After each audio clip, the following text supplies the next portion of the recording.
જો બાળકો, આ સ્ટીકથી તમારે ગ્લાસને બેલેન્સ જાળવી રાખીને એકબીજાનામાં ગ્લાસ નાખવાના. જે છેલ્લે સુધી આવશે એ બાળક વિનર રહેશે. સમજ પડી? ચાલો સ્ટાર્ટ.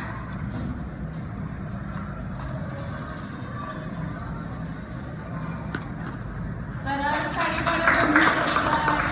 સ્ટાર્ટ.